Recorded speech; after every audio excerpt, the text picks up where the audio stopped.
अंधेरे में जैसे अनायास किरण उतरे, या जैसे अंधे को अचानक आंखें मिल जाएं, ऐसा ही जनक को हुआ। जो नहीं देखा था कभी वो दिखाई पड़ा, जो नहीं सुना था कभी वो सुनाई पड़ा। हृदय एक नई तरंग, एक नई उमंग से भर गया। प्राणों ने एक नया दर्शन किया। निश्चित ही जनक सुपात्र थे। वर्षा होती है, पहाड़ों पर होती है, पहाड़ खाली रह जाते क्योंकि पहले से ही भरे। झीलों में होती है, खाली झीलें भर जाती।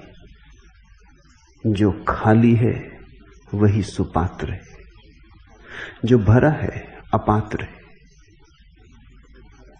अहंकार आदमी को पत्थर जैसा बना देता, निरअहंकार आदमी को शून्यता देता है। जनक शून्य पात्र रहे होंगे। तत्क्षण अहोभाव पैदा हुआ, सुनते ही जागे। पुकारा नहीं था कि पुकार पहुंच गई। कोड़े की छाया काफी मालूम हुई। कोड़ा फटकारने की जरूरत न पड़ी, मारने का सवाल ही न था। अष्टावक्र भी भाग्यशाली हैं कि जनक जैसा सुपात्र सुनने को मिला। मनुष्य जाति के इतिहास में जितने सद्गुरु हुए उनमें अष्टावक्र जैसा सौभाग्यशाली सद्गुरु दूसरा नहीं, क्योंकि जनक जैसा शिष्य पाना अति दुर्लभ है। जो जरा से इशारे से जाग जाए, जैसे तैयार ही था, जैसे बस हवा का जरा सा झकोरा काफी था और नींद टूट जाएगी। नींद गहरी न थी, किन्हीं सपनों में दबा न था। उठा उठी ही हालत थी। ब्रह्म मुहूर्त आ ही गया था, सुबह होने को थी। बौद्ध जातकों में कथा है कि बुद्ध जब ज्ञान को उपलब्ध हुए तो 7 दिन चुप रह गए, क्योंकि सोचा बुद्ध ने जो मेरी बात समझेंगे वो मेरे बिना समझाए भी समझ ही लेंगे, जो मेरी बात नहीं समझेंगे वे मेरी समझाए भी नहीं समझेंगे। तो फायदा क्या? क्यों बोलूं, क्यों व्यर्थ श्रम करूं? जो तैयार हैं जागने के, उन्हें कोई भी कारण जगाने का बन जाएगा। उन्हें पुकारने और चिल्लाने की जरूरत नहीं। कोई पक्षी गुनगुनाएगा गीत, हवा का झोंका वृक्षों से गुजरेगा, उतना काफी होगा। और ऐसा हुआ है। लाओ त्सु बैठा था एक वृक्ष के नीचे, एक सूखा पत्ता वृक्ष से गिरा और उस सूखे पत्ते को वृक्ष से गिरते देख के वो परम बोध को उपलब्ध हो गया। सूखा पत्ता गुरु हो गया। बस देख लिया, सब देख लिया उस सूखे पत्ते में अपना जन्म, अपना मरण। उस सूखे पत्ते की मौत में सब मर गया। आज नहीं कल मैं भी सूखे पत्ते की तरह गिर जाऊंगा। बात पूरी हो गई। खुद बुद्ध को ऐसा ही हुआ था। राह पर देख के एक बीमार बूढ़े आदमी को वो चौंक गए। मुर्दे की लाश को देखकर उन्होंने पूछा, इसे क्या हुआ? सारथी ने कहा, यही आपको भी, सभी को होगा, एक दिन मौत आएगी ही। फिर बुद्ध ने कहा, लौटा लो रथ घर की ओर वापस, अब कहीं जाने को न रहा। जब मौत आ रही है, जीवन व्यर्थ हो गया। तुमने भी राह से निकलती लाशें देखी, तुम भी राह के किनारे खड़े होकर क्षण भर को सहानुभूति प्रकट की हो। तुम कहते हो बहुत बुरा हुआ, बेचारा मर गया, अभी तो जवान था, अभी तो घर गृहस्थी कच्ची थी, बुरा हुआ। तुमने दया की है जो मर गया उस पर, तुम्हें जरा भी दया अपने पर नहीं आई, कि उस मरने वाले में तुम्हारे मरने की खबर आ गई, कि जैसे आज ये अर्थी पे बंधा जा रहा है, कल नहीं परसों तुम भी बंधे चले जाओगे। जैसे आज तुम राह के किनारे खड़े होकर इस पर सहानुभूति प्रकट कर रहे हो, दूसरे लोग राह के किनारे खड़े होकर सहानुभूति प्रकट करेंगे। अवश्य तुम इतने होगे कि धन्यवाद भी न दे सकोगे। ये जो लाश जा रही है ये तुम्हारी है। देखने वाला हो, आंख हो, गहरी हो, प्रगाढ़ चैतन्य हो, तो बस एक आदमी मरा कि सारी मनुष्यता मर गई, कि जीवन व्यर्थ हो गया। बुद्ध चले गए थे छोड़कर। तो जब उन्हें बोध हुआ, उन्होंने सोचा कि जिसको जागना है वो बिना किसी के जगाए भी जग जाता है, उसे कोई भी बहाना काफी हो जाता है। कहते हैं एक ज़ेन साधिका कुएं से पानी भर के लौटती थी कि बांस टूट गया, घड़े नीचे गिर गए। पूर्णिमा की रात थी, घड़ों में चांद का प्रतिबिंब बन रहा था। कांवर को लिए घड़ों को लटकाए वो लौटती थी आश्रम की तरफ, देखती घड़ों के जल में चांद के प्रतिबिंब को बनते। घड़े गिरे, चौंक के खड़ी हो गई। घड़ा गिरा, जल बहा, चांद भी बह गया। कहते हैं बस बोध को उत्पन्न हो गई, सम्यक समाधि लग गई, नाचती हुई लौटी। दिखाई पड़ गया कि ये जगत प्रतिबिंब से ज्यादा नहीं है। यहां जो हम बनाए चले जा रहे हैं ये कभी भी टूट जाएगा। ये सब चांद खो जाएंगे, ये सब सुंदर कविताएं खो जाएंगी, ये मनमोहनी सूरतें सब खो जाएंगी। ये सब पानी में बने प्रतिबिंब है। ऐसा दिख गया, बात खत्म हो गई। तो बुद्ध ने सोचा क्या सार है, किससे कहूंगा? जिसे जागना है वो मेरे बिना भी देर अबेर जाग ही जाएगा, थोड़े बहुत समय का अंतर पड़ेगा। और जिसे जागना नहीं है, चीखो चिल्लाओ, वो करवट लेकर सो जाता है। आंख भी खोलता है तो नाराजगी से देखता है कि क्यों नींद खराब कर रहे हो, तुम्हें कोई और काम नहीं? सोयो को सोने नहीं देते, शांति से नींद चल रही, तुम जगाने आ गए। तुम खुद ही किसी को कह दो कि सुबह मुझे जगा देना, जब वो जगाता है तो नाराजगी आती। कहा तुम्ही ने था कि ट्रेन पकड़नी, सुबह जरा जल्दी 4 बजे उठा देना। जगाता है तो मारने की तबीयत होती। इमैनुअल कांट बड़ा विचारक हुआ जर्मनी में। वो रोज 3 बजे रात उठता था, घड़ी के हिसाब से चलते था, घड़ी के कांटे के हिसाब से चलता था। कहते हैं जब वो यूनिवर्सिटी जाता था पढ़ाने तो घरों में लोग अपनी घड़ियां मिला लेते थे, क्योंकि वो नियम से वर्षों से 30 वर्ष निरंतर ठीक मिनट सेकंड के हिसाब से निकला था। लेकिन कभी बहुत सर्दी होती तो अपने नौकर को कह देता कि कुछ भी हो जाए 3 बजे उठाना। अगर मैं मारूं पीटूं भी तो तू फिक्र मत करना, तू भी मारना पीटना मगर उठाना। उसके घर नौकर न टिकते थे, क्योंकि ये बड़ी झंझट की बात थी। 3 बजे उठाएं तो वो बहुत नाराज होता था, न उठाएं तो सुबह जाग के नाराज होता था। और ऐसा नहीं था कि नाराज ही होता था, मारपीट होती,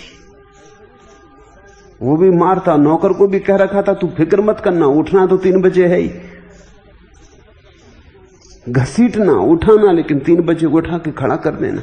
तू चिंता ही मत करना कि मैं क्या कर रहा हूं, उस वक्त मैं क्या कहता हूं वो मत सुनना, क्योंकि उस वक्त मैं नींद में होता हूं, उस समय जो मैं कहता हूं वो सुनने की जरूरत नहीं। तो ऐसे लोग भी हैं।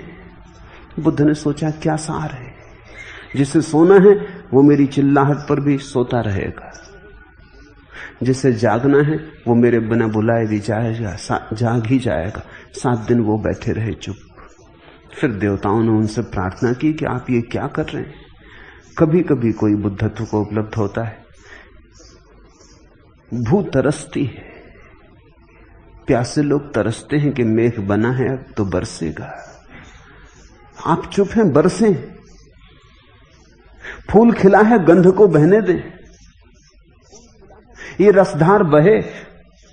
अनेक प्यासे हैं जन्मों जन्मों से, और आपका तर्क हमने सुन लिया हम आपके मन को देख रहे हैं 7 दिन से निरंतर। आप कहते हैं कुछ हैं जो मेरे बिना बुलाए जग जाएंगे और कुछ हैं जो मेरे बुलाए बुलाए ना जगेंगे, इसलिए आप चुप हैं। हम सोच समझ के आए। कुछ ऐसे भी हैं जो दोनों के बीच में खड़े,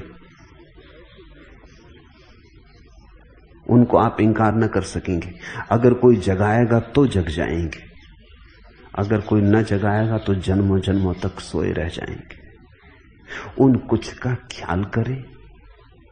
आप जो कहते हैं वो होंगे 99%, पर 1% उनका भी तो ख्याल करें जो ठीक सीमा पे खड़े। कोई जगा देगा तो जग जाएंगे और कोई न जगाएगा तो सोए रह जाएंगे। बुद्ध को इसका उत्तर न सूझा, इसलिए बोलना पड़ा। देवताओं ने उन्हें राजी कर लिया, उन्होंने बात बेच दी। बुद्ध का ख्याल तो ठीक ही था, देवताओं का ख्याल भी ठीक था। तो 3 तरह के श्रोता हुए। एक जो जगाए जगाए न जगेंगे। दुनिया में अधिक भीड़ उन्हीं लोगों की है। सुनते हैं फिर भी नहीं सुनते, देखते हैं फिर भी नहीं देखते, समझ में आ जाता है फिर भी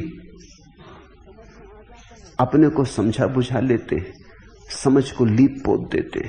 समझ में आ जाता है तो भी नासमझी को संभाले रखते। नासमझी के साथ उनका बड़ा गहरा स्वार्थ बन गया है। पुराना परिचय छोड़ते में डर लगता है। फिर दूसरे तरह के श्रोता हैं जो बीच में, कोई थोड़ा श्रम करे, कोई बुद्ध, कोई अष्टावक्र, कोई कृष्ण, तो जग जाएंगे। कृष्ण ऐसे ही श्रोता थे, अर्जुन ऐसे ही श्रोता थे। कृष्ण को मेहनत करनी पड़ी,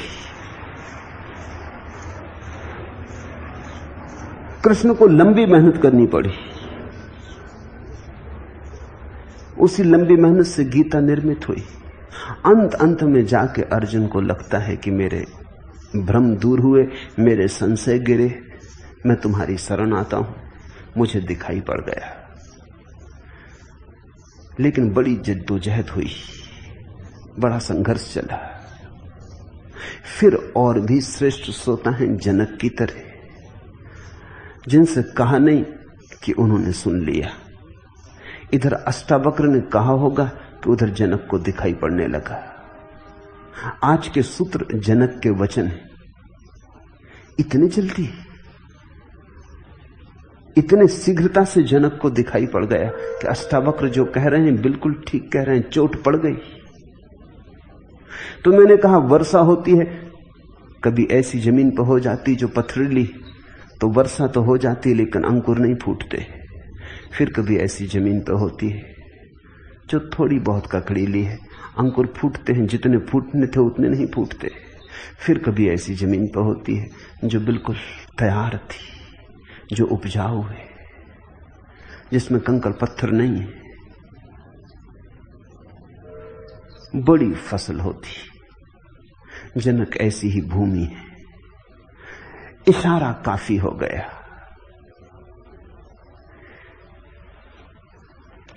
जनक की ये स्थिति समझने के लिए, समझने योग्य है, क्योंकि तुम भी इन 3 में से कहीं होगे और ये तुम पे निर्भर है कि तुम 3 में से कहां होने की जिद करते हो। तुम साधारण जन हो सकते हो जिसने जिद कर रखी है कि सुनेगा नहीं,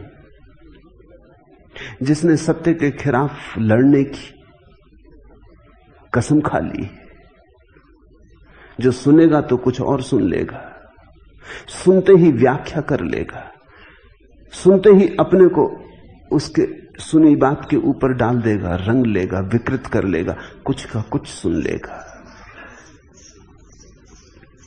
तुम वही नहीं सुनते जो कहा जाता है, तुम वही सुन लेते हो जो तुम सुनना चाहते हो। मैंने सुना है कि एक दिन मुल्ला नसरुद्दीन की पत्नी गुस्से से भरी हुई घर आई और उसने मुल्ला से कहा कि भिखारी भी बड़े धोखेबाज होते। क्यों, क्या हो गया? नसरुद्दीन ने पूछा। अजी, एक भिखारी की गर्दन में तख्ती लगी थी जिस पर लिखा था जन्म से अंधा।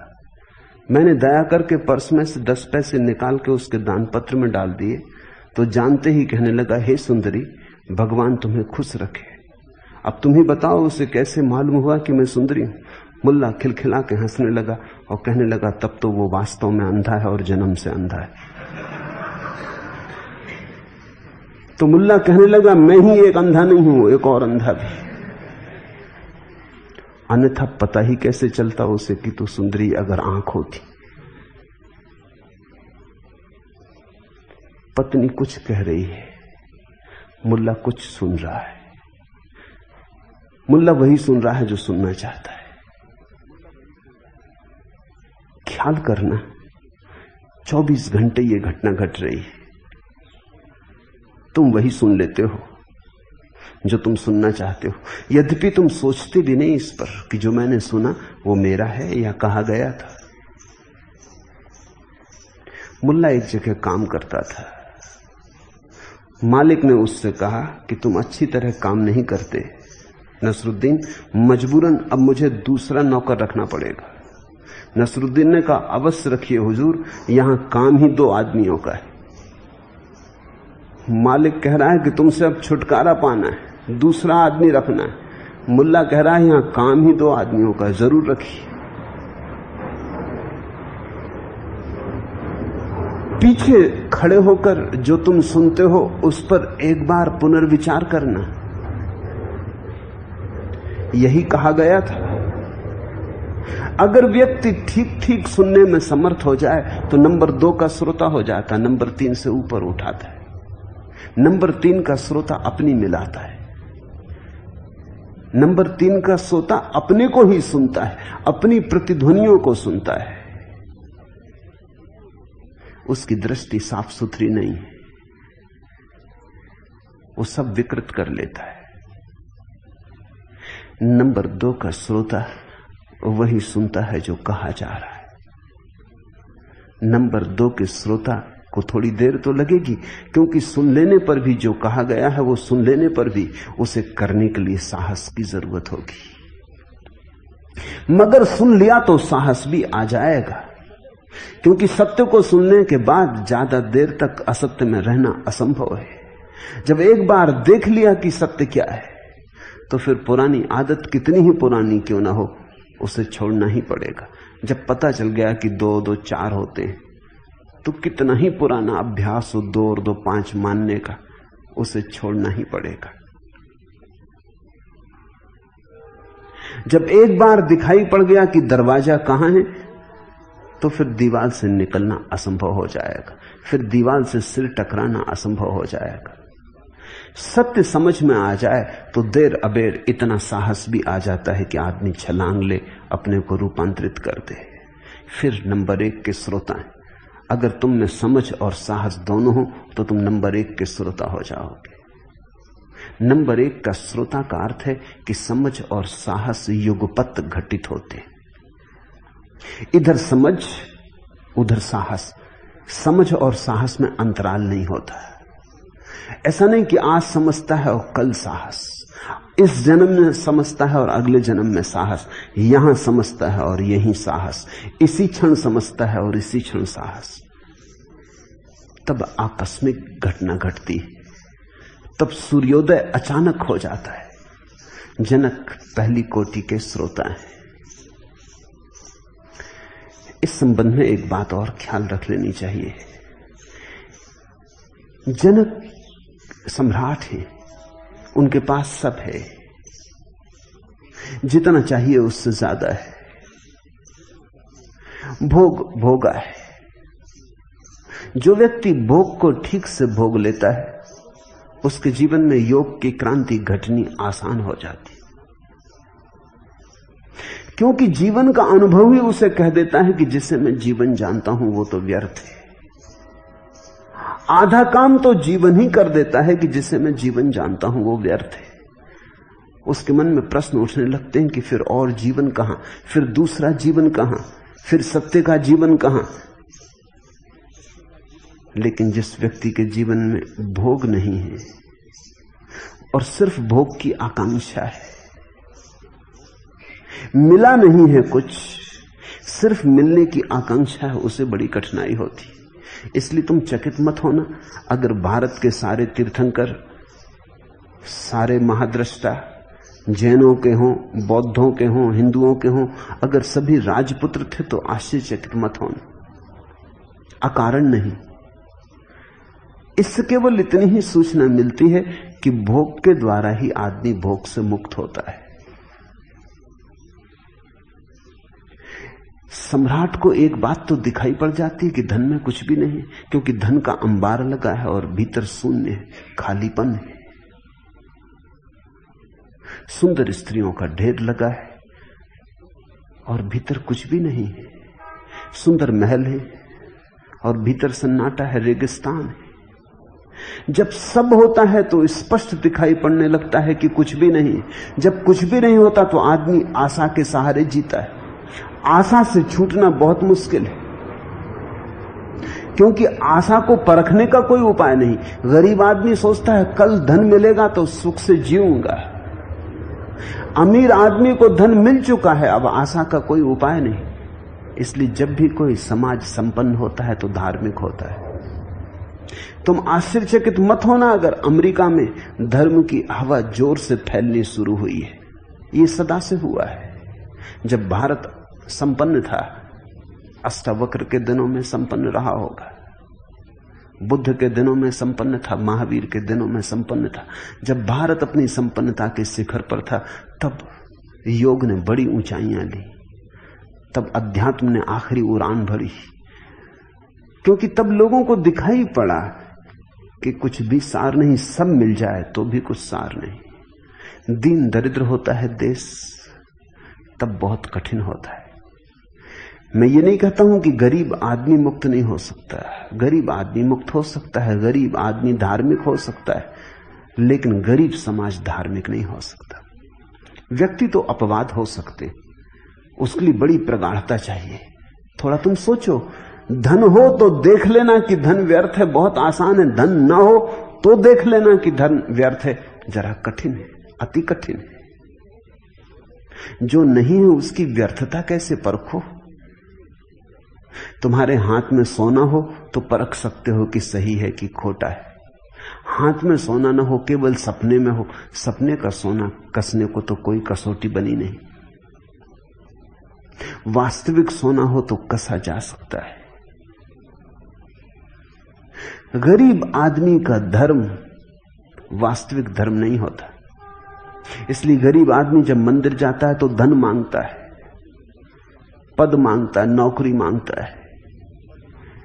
बीमारी है तो बीमारी कैसे ठीक हो जाए ये मांगता है। बेटे को नौकरी नहीं लगती तो नौकरी कैसे लग जाए ये मांगता है। मंदिर भी एम्प्लॉयमेंट एक्सचेंज रह जाता है। मंदिर में भी प्रेम की और प्रार्थना की सुगंध नहीं उठती। अस्पताल जाना था, मंदिर आ गया है। नौकरी दिलाने वाले दफ्तर जाना था, मंदिर आ गया है।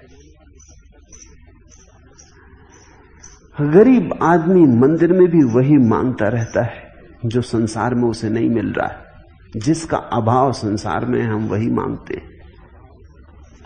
लेकिन अगर तुम्हारे जीवन में सब हो, या तुम में इतनी प्रतिभा हो, या तुम में इतनी मेधा हो कि तुम केवल विचार करके जाग सको और देख सको कि सब होगा, तो भी क्या होगा? दूसरों के पास धन है, उन्हें क्या हुआ है? स्वयं के पास ना भी हो तो फिर प्रतिभा चाहिए कि तुम देख सको जो महलों में रह रहे हैं उन्हें क्या हुआ है। उनकी आंखों में तरंगे हैं आनंद की, उनके पैरों में नृत्य है, उनके आसपास गंध है परमात्मा की। जब उनको नहीं हुआ तो तुम्हें कैसे हो जाएगा? लेकिन ये थोड़ा कठिन है। अधिक लोग तो ऐसे हैं कि उनके पास खुद ही धन होता है तो नहीं दिखाई पड़ता कि धन व्यर्थ है। तो फिर ये सोचना कि जब धन ना होगा तब दिखाई पड़ जाएगा, पड़ सकता है, संभावना तो है, पर बड़ी दूर की संभावना है। बुद्ध के लिए आसान रहा होगा जाग जाना, जनक के लिए आसान रहा होगा जाग जाना, अर्जुन के लिए भी आसान रहा होगा जाग जाना, कबीर के लिए बड़ा कठिन रहा होगा, दादू के लिए, सहजों के लिए बड़ा कठिन रहा होगा। क्राइस्ट के लिए, मोहम्मद के लिए बड़ा कठिन रहा होगा, क्योंकि इनके पास नहीं था और जाके। जीवन में जो हमारे पास नहीं है उसकी कामना हमें घेरती, उसकी कामना हमें पकड़े रहती। कल रात में एक गीत पढ़ता था,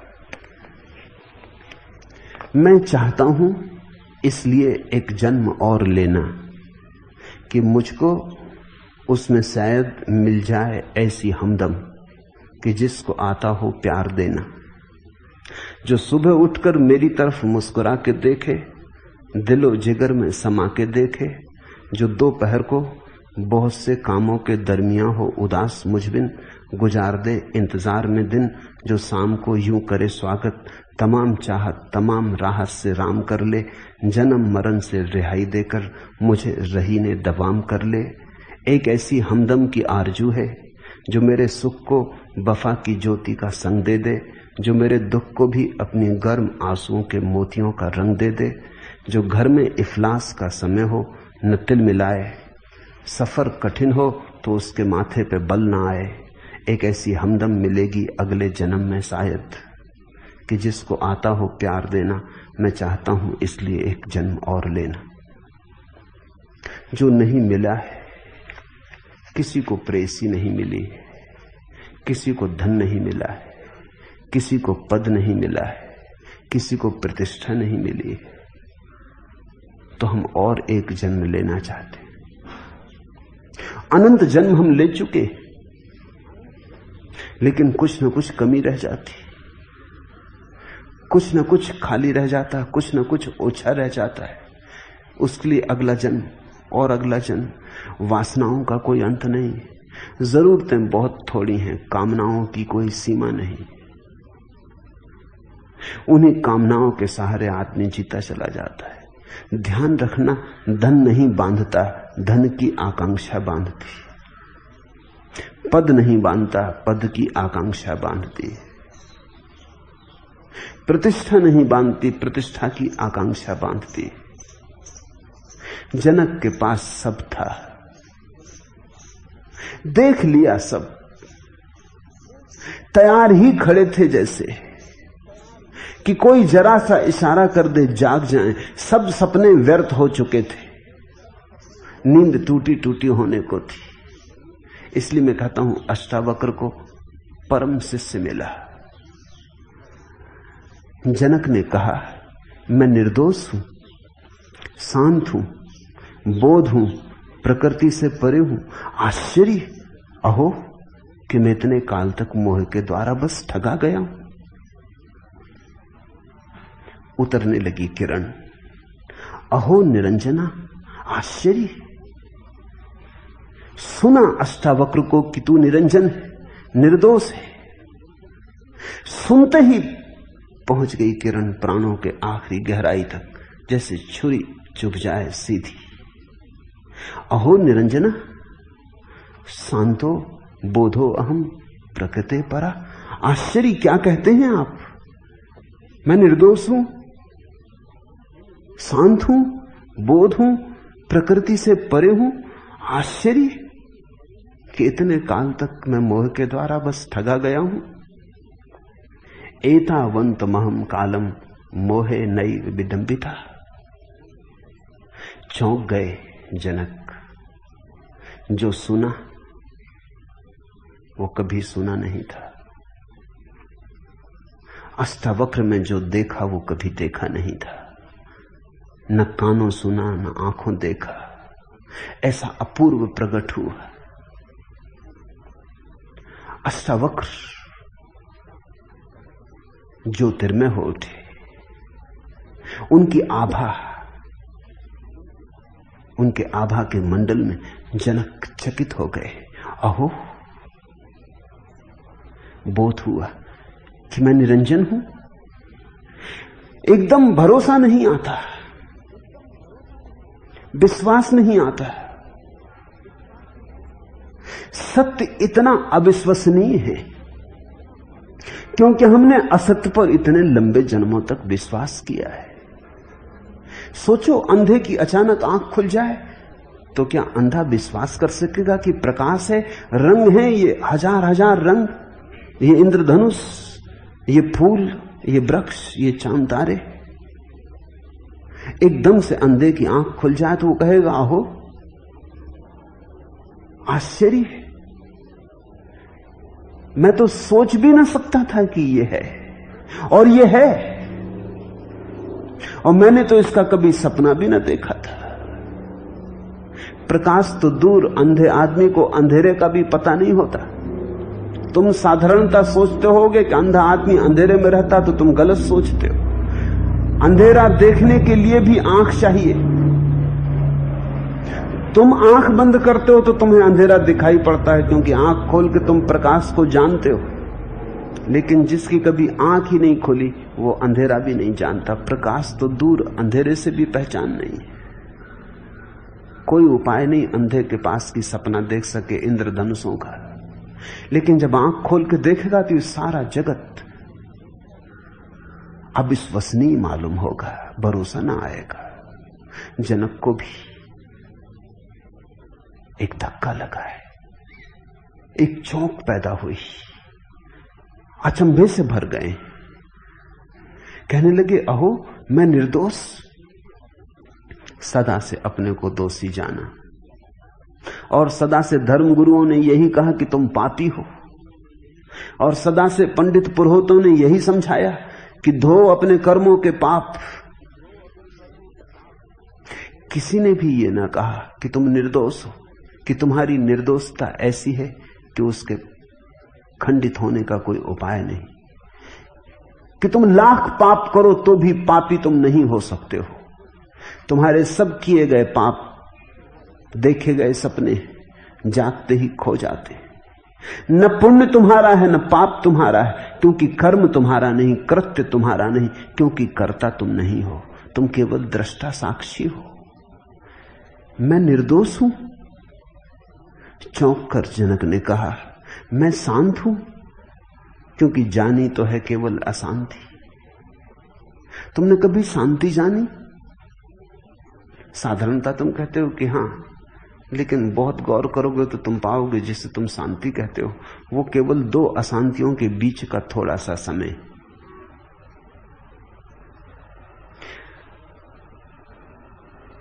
अंग्रेजी में शब्द है कोल्ड वार। वो शब्द बड़ा अच्छा है, ठंडा युद्ध। दो युद्धों के बीच में ठंडा युद्ध चलता है, दो गर्म युद्ध, बीच में ठंडा युद्ध, मगर युद्ध तो जारी रहता है।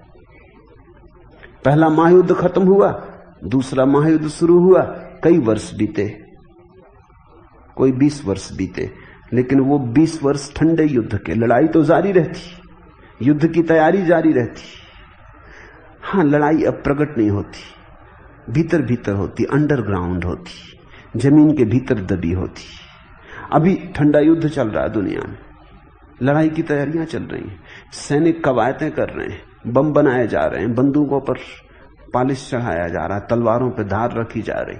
ये ठंडी लड़ाई है, युद्ध जारी है। ये किसी भी दिन भड़केगा, किसी भी दिन युद्ध खड़ा हो जाएगा। जिसको तुम शांति कहते हो वो ठंडी अशांति। कभी उत्तप्त हो जाते हो तो गर्म अशांति। दो गर्म अशांतियों के बीच में जो थोड़े से समय बीतते हैं, जिनको तुम शांति के कहते हो वो शांति के नहीं है, वो केवल ठंडी अशांति के। पारा बहुत ऊपर नहीं चढ़ा है, ताप बहुत ज्यादा नहीं है, संभाल पाते हो इतना है, लेकिन शांति तुमने जानी नहीं। दो अशांतियों के बीच में कहीं शांति हो सकती है और दो युद्धों के बीच में कहीं शांति हो सकती है। शांति जिसने जानी उसकी अशांति सदा के लिए समाप्त हो जाती है। तुमने शांति जानी नहीं, शब्द सुना है। अशांति तुम्हारा अनुभव है, शांति तुम्हारी आकांक्षा है, आशा है। तो जनक कहने लगे मैं शांत हूं, बोध हूं, क्योंकि जाना तो सिर्फ मूर्छा को है। तुम इतने काम कर रहे हो, सब मूर्छित है। तुम्हें अगर कोई ठीक ठीक पूछे तो तुम एक बात का भी उत्तर न दे पाओगे। कोई पूछे कि इस स्त्री के प्रेम में क्यों पड़ गए, तो तुम कहोगे पता नहीं, पड़ गए, ऐसा हो गया। ये कोई उत्तर हुआ? प्रेम जैसी बात के लिए ये उत्तर हुआ कि हो गया, बस घटना घट गई, पहली दृष्टि में ही प्रेम हो गया, देखते ही प्रेम हो गया। तुम्हें पता है ये प्रेम तुम्हारे भीतर कहां से उठा, कैसे आया, कुछ भी पता नहीं। फिर इस प्रेम से तुम चाहते हो कि जीवन में सुख आए। इस प्रेम का ही तुम्हें पता नहीं कहां से आता है, किस अचेतन के तल से उठता है, कहां इसका बीज है, कहां से अंकुरित होता है। फिर तुम कहते हो इस प्रेम से जीवन में सुख मिले। सुख नहीं मिलता, दुख मिलता है, कलह मिलती है, वैमनस्य मिलता है, ईर्षा जलन मिलती। तो तुम तड़फते हो, तुम कहते हो ये क्या हुआ, ये प्रेम सब धोखा निकला, पहले ही से मूर्छा थी। तुम दौड़े जा रहे हो, धन कमाना है। तुमसे कोई पूछे किस लिए, शायद तुम कुछ छोटे मोटे उत्तर दे सको। तुम कहोगे बिना धन के कैसे जिएंगे, लेकिन ऐसे लोग हैं जिनके पास जीने के लिए काफी है, वो भी दौड़े जा रहे हैं। और तुम भी पक्का मानना, जिस दिन इतना कमा लोगे कि रुक सकते हो, फिर भी रुक ना सकोगे, फिर भी तुम दौड़े जाओगे। एंड्रू कार्नेगी मरा तो 10 अरब रुपए छोड़ के मरा, लेकिन मरते वक्त भी कमा रहा था। मरने के 2 दिन पहले उसके सेक्रेटरी ने पूछा कि आप तो तृप्त होंगे, 10 अरब रुपए। उसने कहा तृप्त, मैं बहुत अशांति में मर रहा हूं, क्योंकि मेरी योजना 100 अरब रुपए कमाने की थी। अब जिसके 100 अरब रुपए कमाने की योजना थी 10 अरब, 90 अरब का घाटा है। उसका घाटा तो देखो, तुम 10 अरब देख रहे हो, 10 अरब तो 10 पैसे हो गए। 10 अरब का कोई मूल्य ही ना रहा। न तो खा सकते हो 10 अरब रुपयों को, न पी सकते हो, कोई उनका उपयोग नहीं है। मगर एक दफा दौड़ शुरू हो जाती तो चलती जाती। तुम पूछो अपने से किस लिए दौड़ रहे हो, तुम्हारे पास उत्तर नहीं। मूर्छा है, पता नहीं क्यों दौड़ रहे हैं, पता नहीं कहां जा रहे हैं, किस लिए जा रहे हैं। न जाएं तो क्या करें, रुकें तो कैसे रुकें, रुकें तो किस लिए रुकें, उसका भी कुछ पता नहीं। आदमी ऐसे चल रहा है जैसे नशे में चल रहा हो। हमारे जीवन के छोर हमारे हाथ में नहीं, हम बोधहीन हैं। गुरजीएफ कहता था हम करीब करीब नींद में चल रहे हैं। आंख खुली है माना, मगर नींद नहीं टूटी, आंखें नींद से भरी। कुछ होता है, कुछ करते रहते हैं, कुछ चलता जाता है। क्यों पूछने से हम डरते हैं, क्योंकि उत्तर तो नहीं। ऐसे प्रश्न उठाने से बेचैनी आती। जनक ने कहा मैं बोध हूं, अहम अहो निरंजना शांतो बोधो अहम।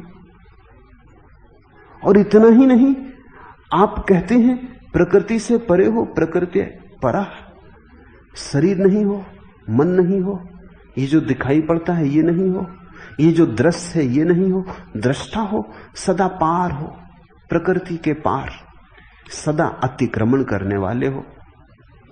इसे समझना, ये अष्टावक्र का मौलिक उपाय है, मौलिक विधि है, अगर विधि कह सके। प्रकृति के पर हो जाना। जो भी दिखाई पड़ता है वो मैं नहीं हूं, जो भी अनुभव में आता है वो मैं नहीं हूं, क्योंकि जो भी मुझे दिखाई पड़ता है मैं उससे पार हो गया। मैं देखने वाला हूं, दिखाई पड़ने वाला मैं नहीं हूं। जो भी मेरे अनुभव में आ गया मैं उसके पार हो गया, क्योंकि मैं अनुभव का दृष्टा हूं। अनुभव कैसे हो सकता हूं? तो न मैं देह हूं, न मन हूं, न भाव हूं, न हिंदू, न मुसलमान, न ईसाई, न ब्राह्मण, न शूद्र, न बच्चा, न जवान, न बूढ़ा, न सुंदर, न असुंदर, न बुद्धिमान, न बुद्धू। मैं कोई भी नहीं हूं, सारी प्रकृति के परे हूं। ये किरण उतरी जनक के हृदय में। आश्चर्य से भर गई, चकित कर गई, चौंका गई। आंखें खुली पहली दफा। आश्चर्य कि मैं इतने काल तक मोह के द्वारा बस ठगा गया हूं, कि अब तक जो भी मैंने बसाया था, जो भी मैंने चाहा था, जो भी सुंदर सपने मैंने देखे, वो सब मोह निद्रा थी। वो सब सपने ही थे, नींद में उठे हुए ख्याल थे, उनका कोई भी अस्तित्व नहीं है। अहो अहम एतावंतम कालम मोहेन एव विडंबिता। आप मुझे चौंकाते हैं, आपने मुझे हिला दिया। तो ये गिर गए सारे भवन जो मैंने बनाए थे, और ये सारे साम्राज्य जो मैंने फैलाए थे, सब मोह की विडंबना थी। समझने की कोशिश करना, अगर तुम भी सुनोगे तो ऐसा ही होगा। अगर तुम भी सुन सकोगे तो ठीक ऐसा ही होगा। तुम्हारा किया कराया सब व्यर्थ हो जाएगा, पाया नहीं पाया सब व्यर्थ हो जाएगा। मुल्ला नसरुद्दीन एक रात नींद में बड़बड़ा रहा था। आंख खोल के अपनी पत्नी से बोला, जल्दी चश्मा ला। पत्नी ने कहा, चश्मा क्या करोगे आधी रात में बिस्तर पर? उसने कहा, देर मत कर, जल्दी चश्मा ला। एक सुंदर स्त्री दिखाई पड़ रही है सपने में, तो ठीक से देखना चाहता हूं चश्मा लगाकर। थोड़ा धुंधला धुंधला है सपना। सपने को भी तुम सत्य बनाने की चेष्टा में लगे रहते हो। किसी तरह सपना सत्य हो जाए। तुम चाहते नहीं कि कोई तुम्हारे सपने को सपना कहे, तुम नाराज होते हो। संतों को हमने ऐसे ही थोड़ी जहर दिया, ऐसे ही थोड़ी पत्थर मारे, उन्होंने हमें खूब नाराज किया। हम सपना देखते थे, वो हमें हिलाने लगे। हम गहरी नींद में थे, वो हमें जगाने लगे। हमसे बिना पूछे हमारी नींद तोड़ने लगे, अलार्म बजाने लगे।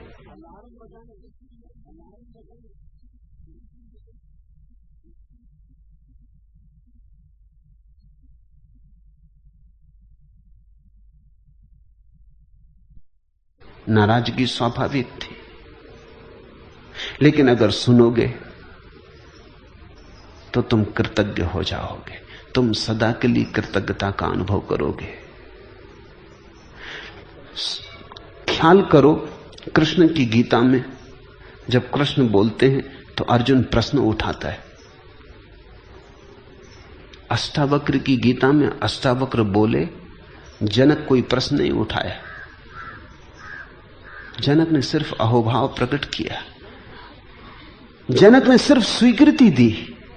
जनक ने सिर्फ इतना कहा कि चौंका दिया प्रभु मुझे, जगा दिया मुझे। पूछने को कुछ नहीं है। जनक को प्रतीत होने लगी कि मैं निर्दोष हूं, कि मैं शांत हूं, कि मैं बोध हूं, प्रकृति से परे हूं। यह हमें कठिन लगता है, इतने जल्दी हो गया। हमें लगता है थोड़ा समय लगना चाहिए। हमें बड़ी हैरानी होती है, इतनी शीघ्रता से, इतनी त्वरा से घटना घटी। ज़ैन फकीरियों के जीवन में बहुत से उल्लेख हैं।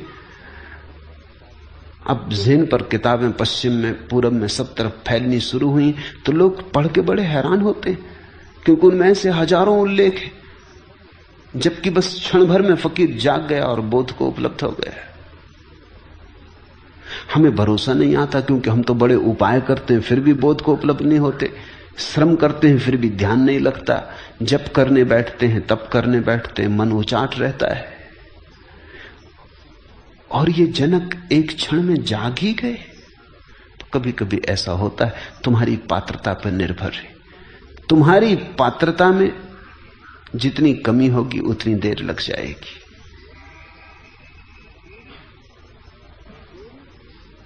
देरी घटना के कारण नहीं है, घटना तो अभी घट सकती है। जैसा बार बार अष्टावक्र कहते हैं, सुखी भव, अभी हो जा सुखी, मुक्त हो, अभी हो जा मुक्त, इसी क्षण।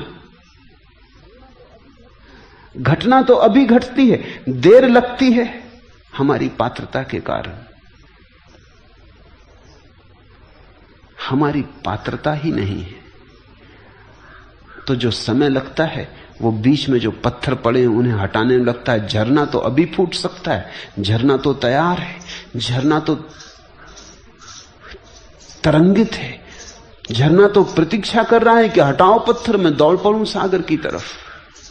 लेकिन कितने पत्थर बीच में पड़े हों, कितनी बड़ी चट्टानें पड़ी, इस पर निर्भर करेगा। झरने के निकलने में देर नहीं है, झरने की राह खुली है, बंद तो नहीं। कहीं से झरना अभी फूट जाएगा, कहीं थोड़ा खोदना पड़ेगा, कहीं बड़ी चट्टान हो सकती, डायनामाइट लगाना पड़े। पर तीनों ही स्थिति में, चाहे अभी झरना फूटे, चाहे घड़ी बर्बाद फूटे, चाहे जन्म बाद फूटे, झरना तो सदा मौजूद था। बाधा झरने के फूटने में न थी, बाधा झरने के प्रकट होने के बीच पड़े पत्थर के कारण थी। जनक की चेतना पर कोई भी पत्थर न रहा होगा,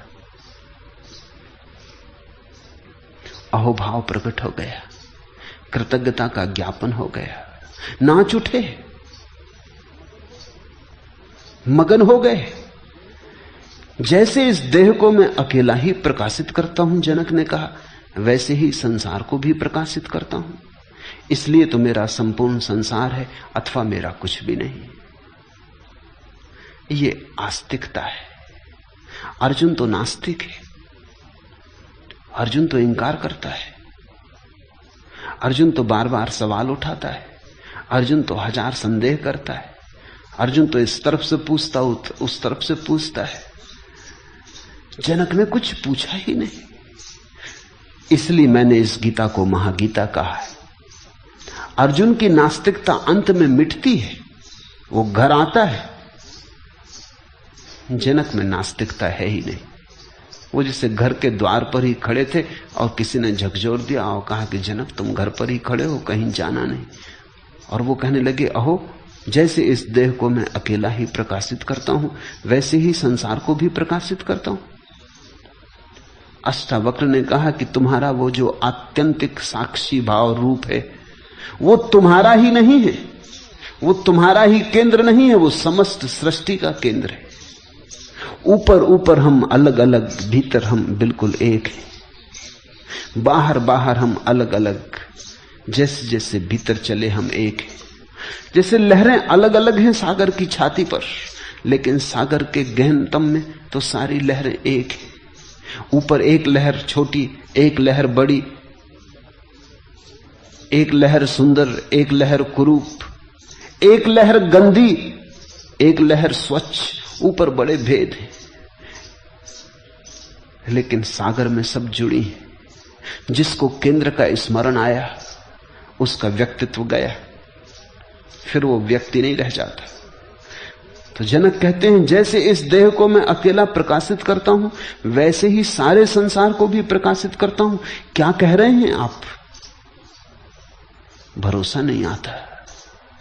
कल एक युवक रात्रि मुझे आके कहा कि जो हुआ है ध्यान में, उस पर भरोसा नहीं आता।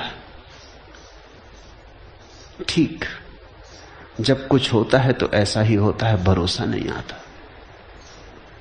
हमारा भरोसा ही छोटी चीजों पर, क्षुद्र पर है। जब विराट घटता है तो भरोसा आएगा कैसे?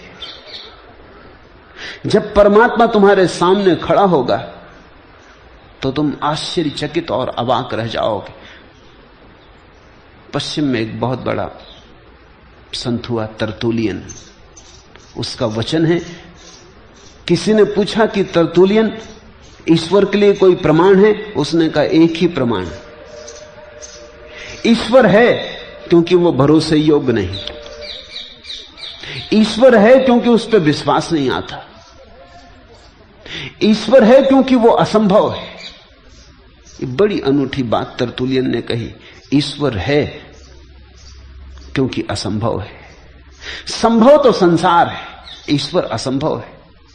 संभव तो क्षुद्र है, विराट तो असंभव है, लेकिन असंभव भी घटता है। तरतुलियन बोला, तुम राजी हो जाओ असंभव को, तो असंभव भी घटता है। जब घटता है तो बिल्कुल भरोसा नहीं आता, तुम्हारी सारी जड़ें उखड़ जाती हैं, भरोसा कहां आएगा? तुम मिट जाते हो जब घटता है, तो भरोसा किसको आएगा? तुम बिखर जाते हो जब घटता है। तुम अब तक अंधेरे जैसे हो, जब उसका सूरज निकलेगा तो तुम विसर्जित हो जाओगे। जनक कहने लगा, इसलिए तो या तो संपूर्ण संसार मेरा है या मेरा कुछ भी नहीं। ये दो ही बातें संभव है, इस बीच में कोई भी दृष्टि हो तो भ्रांत है। या तो संपूर्ण संसार मेरा है क्योंकि मैं परमात्मा का हिस्सा हूं, चूंकि मैं परमात्मा हूं, चूंकि मैं सारे संसार का केंद्र हूं, चूंकि मेरा साक्षी सारे संसार का साक्षी है, तो या तो सारा संसार मेरा है, एक संभावना, या फिर मेरा कुछ भी नहीं, क्योंकि मैं हूं ही कहां। साक्षी में मैं तो नहीं बचता, सिर्फ साक्षी भाव बचता है। वहां दावेदार तो बचता नहीं। कौन दावा करेगा कि सब मेरा है? तो जनक कहते हैं दो संभावनाएं, ये दो अभिव्यक्तियां हैं धर्म की, या तो पूर्ण या शून्य। कृष्ण ने चुना पूर्ण, उपनिषदों ने चुना पूर्ण। उस पूर्ण से ही सब निकलता, फिर भी पीछे पूर्ण शेष रह जाता है। उस पूर्ण में ही सब लीन होता, फिर भी पूर्ण ना घटता ना बढ़ता। उपनिषदों ने, कृष्ण ने, हिंदुओं ने, सूफियों ने चुना पूर्ण, बुद्ध ने चुना शून्य। ये जो जनक ने वचन कहा कि इसलिए या तो सब मेरा है, मैं पूर्ण हूं, पूर्ण परात्पर ब्रह्म हूं, और या फिर कुछ भी मेरा नहीं, मैं परम शून्य हूं। ये दोनों बातें ही सच है। बुद्ध का वक्तव्य अधूरा है, कृष्ण का वक्तव्य भी अधूरा है। जनक के इस वक्तव्य में पूरी बात हो जाती है। जनक कहते हैं दोनों बातें कही जा सकती। क्यों? क्योंकि अगर मैं ही सारे जगत का केंद्र हूं तो सारा जगत मेरा, लेकिन जब मैं सारे जगत का केंद्र होता हूं तो मैं ही नहीं होता। मेरा मैंपन तो बहुत पीछे छूट जाता है, धूल की तरह उड़ता रह जाता है पीछे। यात्री आगे निकल जाता, धूल पड़ी रह जाती, तो फिर मेरा क्या? या फिर मेरा कुछ भी नहीं है। अतः मम सर्वम जगत, या तो सब जगत मेरा, अथवा मम किंचन न, या फिर मेरा कुछ भी नहीं। आश्चर्य है कि शरीर सहित विश्व को त्याग कर किसी कुशलता से ही, अर्थात उपदेश से ही, अब मैं परमात्मा को देखता हूं। अहो ससीरम विश्वम परित्यज। आश्चर्य कि मेरा शरीर गया, शरीर के साथ सारा जगत गया, त्याग घट गया। त्याग किया नहीं जाता, त्याग तो बोध की एक दशा है, त्याग कृत्य नहीं। अगर कोई कहे मैंने त्याग किया तो त्याग हुआ ही नहीं, उसने त्याग में भी भोग को बना लिया। अगर कोई कहे मैं त्यागी हूं तो उसे त्याग का कोई भी पता नहीं, क्योंकि जब तक मैं है तब तक त्याग कैसा। त्याग का अर्थ छोड़ना नहीं है, त्याग का अर्थ जाग के देखना है कि मेरा कुछ है ही नहीं, छोड़ूं कैसे? छोड़ूं क्या? पकड़ा हो तो छोड़ूं, हो तो छोड़ूं। तुम सुबह उठ के ये तो नहीं कहते कि चलो अब सपने का त्याग करते। तुम ये तो नहीं कहते सुबह उठ के कि रात सपने में सम्राट बन गया था, बड़े स्वर्ण महल थे, रत्न जटित आभूषण थे, बड़े दूर दूर तक मेरा राज्य था, सुंदर पुत्र थे, पत्नी थी। सुबह उठ के तुम ये तो नहीं कहते कि चलो अब सब छोड़ता हूं। कहो तो तुम पागल मालूम पड़ोगे।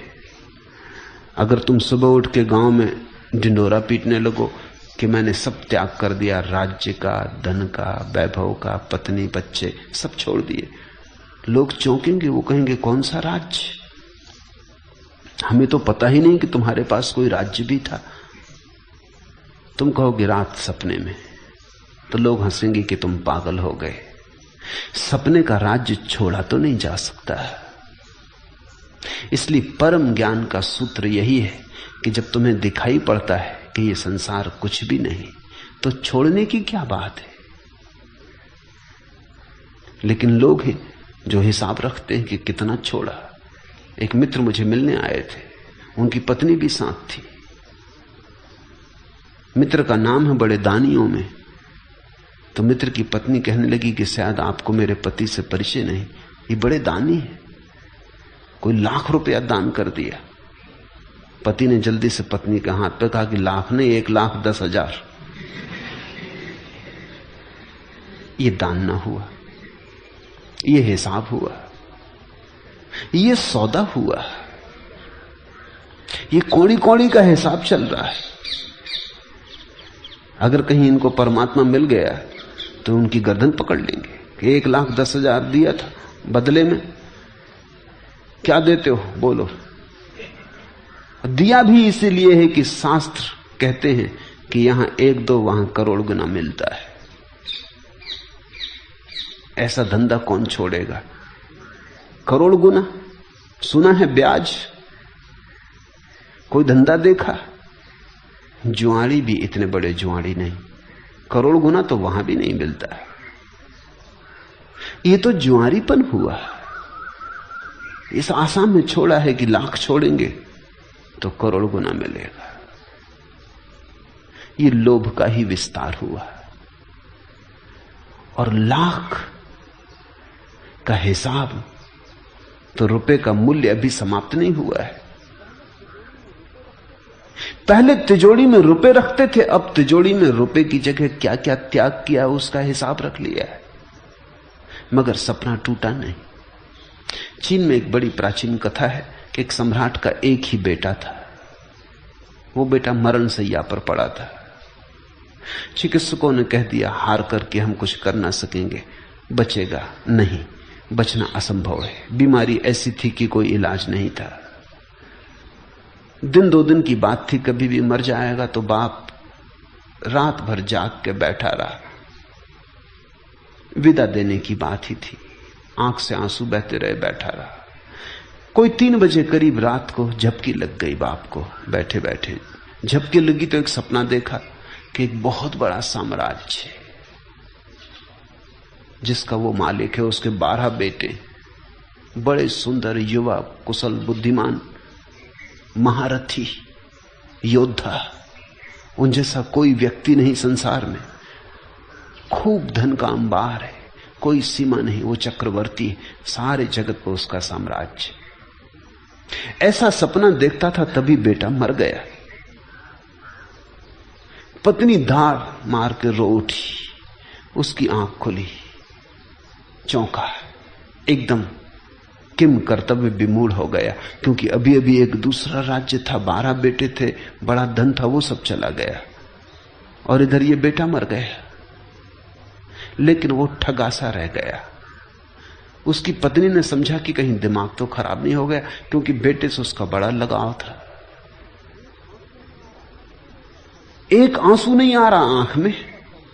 बेटा जिंदा था तो रोता था उसके लिए, बेटा मर गया तो रो नहीं रहा बाप। पत्नी ने उसे हिलाया और कहा तुम्हें कुछ हो तो नहीं गया, रोते क्यों नहीं? उसने कहा किस किस के लिए रो, 12 अभी थे वो मर गए, बड़ा साम्राज्य था वो चला गया, उनके लिए रोऊं कि इसके लिए रोऊं? अब मैं सोच रहा हूं कि किस किस के लिए रो। जैसे 12 गए वैसे 13 गए।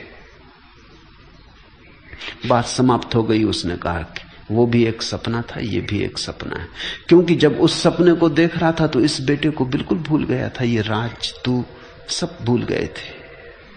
अब वो सपना टूट गया तो तुम याद आ गए हो। आज रात फिर सो जाऊंगा, फिर तुम भूल जाओगे। तो जो आता जाता है, अभी है अभी नहीं है, अब दोनों ही गए। अब मैं सपने से जागा, अब किसी सपने में ना रमूंगा। हो गया बहुत, समय आ गया। फल पक गया, गिरने का वक्त। जनक कहते हैं आश्चर्य कि शरीर सहित विश्व को त्याग कर क्या घट गया। अभी इंच भर भी हिले नहीं, जहां है वहीं है, उसी राजमहल में जहां अष्टावक्र को ले आए थे निमंत्रण देकर, बिठाया था सिंहासन पर, वहीं बैठे हैं अष्टावक्र के सामने। कहीं कुछ गए नहीं, राज्य चल रहा है, धन वैभव है, द्वार पर द्वारपाल खड़े हैं, नौकर सेवक पंखा झलते होंगे, सब कुछ ठीक वैसा का वैसा है, तिजोरी अपनी जगह, धन अपनी जगह। लेकिन जनक कहते हैं आश्चर्य, त्याग घट गया। त्याग अंतर का है, त्याग भीतर का है, त्याग बोध का है। आश्चर्य की शरीर सहित विश्व को त्याग कर किस कुशलता से और किस कुशलता से यह बात घट गई कि पत्ता न हिला और क्रांति हो गई, कि जरा सा घाव ना बना और सर्जरी पूरी हो गई। किस कुशलता से? कैसा तुम्हारा उपदेश। अब मैं परमात्मा को देखता हूं, संसार दिखाई ही नहीं पड़ रहा है। सारी दृष्टि रूपांतरित हो गई। ये अत्यंत मूल्यवान सूत्र है। तुम जहां हो वहीं रहते, तुम जैसे हो वैसे ही रहते, क्रांति घट सकती है।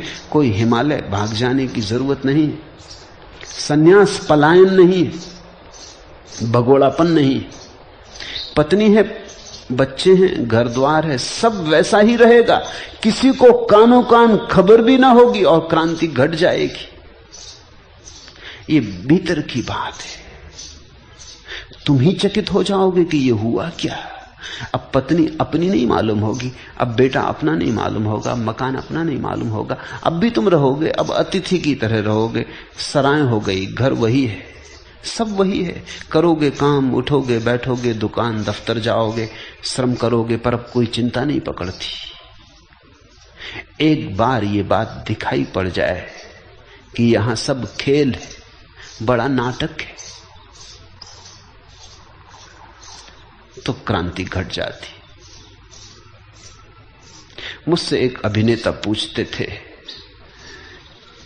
कि कहें कि मैं अभिनय में और कैसे कुशल हो जाऊं, तो मैंने कहा एक ही सूत्र है।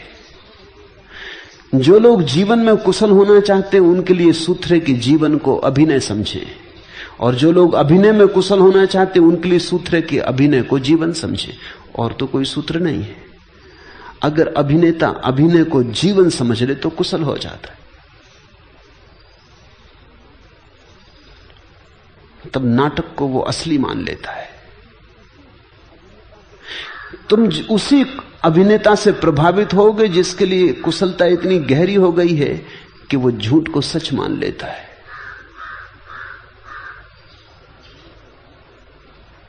अगर अभिनेता झूठ को सच न मान पाए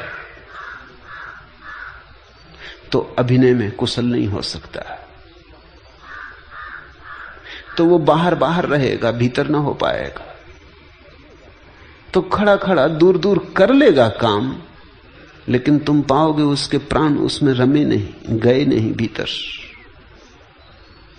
अभिनेता बिल्कुल भूल जाता अभिनय में। जब कोई राम का अभिनय करता है तो वो बिल्कुल भूल जाता है, वो राम हो जाता। जब उसकी सीता चुराई जाती तो वो ऐसा नहीं सोचता कि अपना क्या लेना देना है, अभी घड़ी भर बाद सब खेल खत्म, अपने घर चले जाएंगे, क्यों नाहक रो, क्यों पूछो वृक्षों से कि मेरी सीता कहां है, क्यों चीखो चिल्लाओ, क्या सार है, अपनी कोई सीता है कि कुछ। और सीता वहां है भी नहीं, कोई दूसरा आदमी सीता बना है, कुछ लेना देना नहीं है। अगर वो अभिनय में खोए ना तो अभिनय कुशल नहीं हो पाता। अभिनय की कुशलता यही है कि वो अभिनय को जीवन मान लेता, वो बिल्कुल यथार्थ मान लेता है। उसकी ही सीता खो गई। वे आंसू झूठ नहीं, वे आंसू सच। वो ऐसे ही रोता है जैसे उसकी प्रेयसी खो गई हो, वो ऐसे ही लड़ता है, अभिनय को सच कर लेता है। जीवन को अगर कुशलता लानी हो तो जीवन को अभिनय समझ लेना। ये भी नाटक है। देर अबेर पर्दा उठेगा, देर अबेर सब विदा हो जाएंगे। मंच बड़ी है माना, पर मंच ही है, कितनी ही बड़ी हो। यहां घर मत बनाना, यहां सराय में ही ठहरना। ये प्रतीक्षालय है। ये क्यों लगा है? मौत आती जाती, लोग विदा होते चले जाते। तुम्हें विदा हो जाना है। यहां जड़ें जमा के खड़े हो जाने की कोई जरूरत नहीं, अन्यथा उतना ही दुख होगा। तो जो व्यक्ति इस संसार में जड़ें नहीं जमाता, वही व्यक्ति सन्यासी। जो यहां जम के खड़ा नहीं हो जाता, जिसका पैर अंगत का पैर नहीं है, वही सन्यासी। जो तत्पर है सदा जाने को, इस जगत में वही व्यक्ति सन्यासी है जो बन जा रहा है। खानाबदोष है। शब्द खानाबदोष बहुत अच्छा है। इसका अर्थ होता है जिसका घर अपने कंधे पर है। खाना अर्थात घर, बदोस यानी कंधे पर, जिसका घर अपने कंधे पर है। जो खानाबदोष है वही सन्यासी। तंबू लगा लेना ज्यादा से ज्यादा, घर मत बनाना। यहां तंबू की कभी भी उखाड़ लो, क्षण भर में देर ना लगे। सराय कहते हैं, सूफी फकीर हुआ इब्राहिम, पहले वो बल्ख का सम्राट था। एक रात उसने देखा कि सोया अपने महल में कोई छप्पर पे चल रहा है। तो उसने पूछा, कौन बदतमीज आधी रात को छप्पर पे चल रहा है, कौन है तू? उसने कहा, बदतमीज नहीं हूं, मेरा ऊंट खो गया है, उसे खोज रहा हूं। इब्राहिम को भी हंसी आ गई। उसने कहा, पागल, तो तू पागल है? ऊंट कहीं छप्परों पे मिलते हैं? अगर खो जाएं, ये भी तो सोच के ऊंट छप्पर पे पहुंचेगा कैसे? ऊपर से आवाज आई, इसके पहले कि दूसरों को बदतमीज और पागल के अपने बाबत सोच।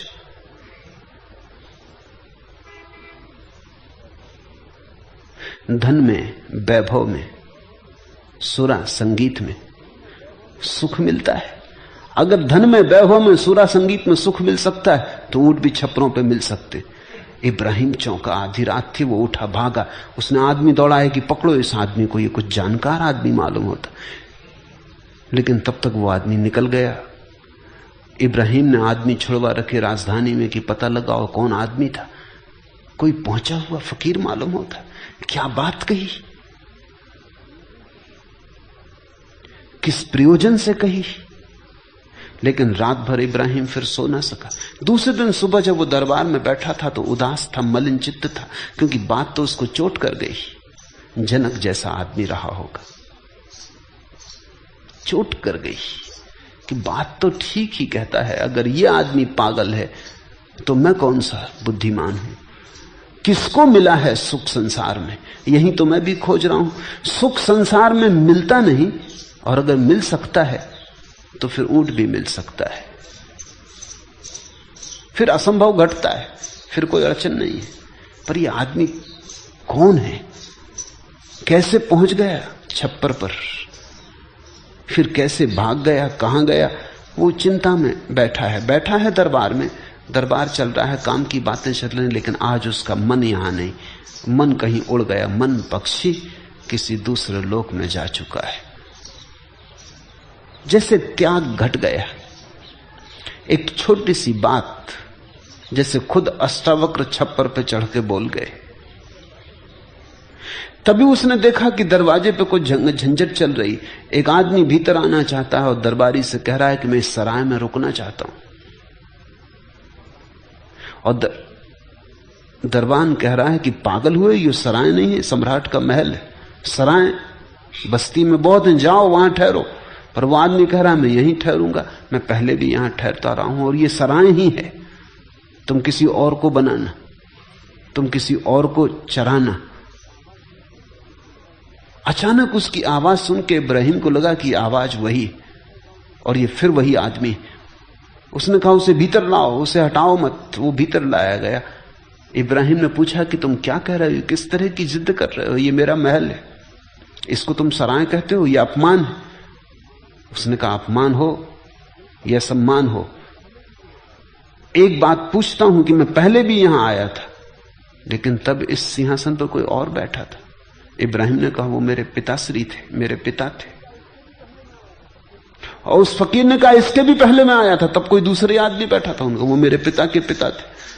तो उसने कहा इसलिए तो मैं इसको सराय कहता हूं कि यहां लोग बैठते हैं, चले जाते हैं, आते हैं, चले जाते हैं। तुम कितनी देर बैठोगे, मैं फिर आऊंगा, फिर कोई दूसरा बैठा हुआ मिलेगा। इसलिए तो सराय कहता हूं, ये घर नहीं है। घर तो वो है जहां बस गए तो बस गए, जहां से कोई हटा ना सके, जहां से हटना संभव ही नहीं। इब्राहिम कहते हैं सिंहासन से उतर गया और उसने उस फकीर से कहा कि प्रणाम करता हूं, ये सराय, आप यहां रुके, मैं जाता हूं, क्योंकि अब सराय में रुकने से क्या सार। इब्राहिम ने महल छोड़ दिया। पात्र रहा होगा, सुपात्र रहा होगा। जनक कहते हैं कि एक क्षण में मुझे दिखाई पड़ गया कि शरीर सहित विश्व को त्याग कर मैं संन्यास्त हो गया हूं। ये किस कुशलता से कर दिया, ये कैसा उपदेश दिया, ये कैसी कुशलता आपकी, ये कैसी कला आपकी। अहो शरीरम विश्वम परित्यज्य कुतश्चित कुशलात्, कैसी कुशलता, कैसे गुरु से मिलना हो गया। एव मया अधुना परमात्मा विलोक्यते, अब मुझे सिर्फ परमात्मा दिखाई पड़ रहा है, मुझे कुछ और दिखाई नहीं पड़ता। अब ये सब परमात्मा का ही रूप मालूम होता है, उसकी ही तरंगें। जैसे जल से तरंग, फेन और बुलबुला भिन्न नहीं, वैसे ही आत्म विशिष्ट विश्व आत्मा से भिन्न नहीं। यथा न तोयतो भिन्ना स्तरंगा फेन बुदबुदा आत्मनो न तथा भिन्नम विस्ममात्म विनिर्गतम। जैसे पानी में लहरें उठती, बुदबुदे उठते, फैन उठता और जल से अलग नहीं, उठता उसी में खो जाता।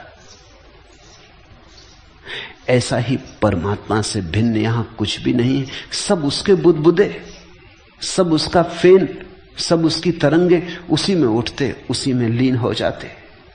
यथा तोयता तरंगा फेन बुदबुदा भिन्ना ना, ऐसे ही हम हैं। ऐसा मुझे दिखाई पड़ने लगा प्रभु। जनक कहने लगे अष्टावक्र से कि ऐसा मैं देख रहा हूं प्रत्यक्ष। ये कोई दार्शनिक का वक्तव्य नहीं है, ये एक अनुभव, गहन अनुभव से उठा हुआ वक्तव्य है कि ऐसा मैं देख रहा हूं, तुम भी देखो। ये सिर्फ जरा सी दृष्टि की फर्क की बात है, जिसको पश्चिम में गेस्टाल्ट कहते हैं। गेस्टाल्ट की बात है। गेस्टाल्ट शब्द बड़ा महत्वपूर्ण है। तुमने कभी देखा होगा बच्चों की किताबों में तस्वीरें बनी होती हैं। एक तस्वीर ऐसी होती है कि उसमें अगर गौर से देखो तो कभी बुढ़िया दिखाई पड़ती और कभी जवान औरत दिखाई पड़ती। अगर तुम देखते रहो तो बदलाहट होने लगती, कभी फिर बुढ़िया दिखाई पड़ती, कभी फिर जवान औरत दिखाई पड़ने लगती। वही लकीरें दोनों को बनाती।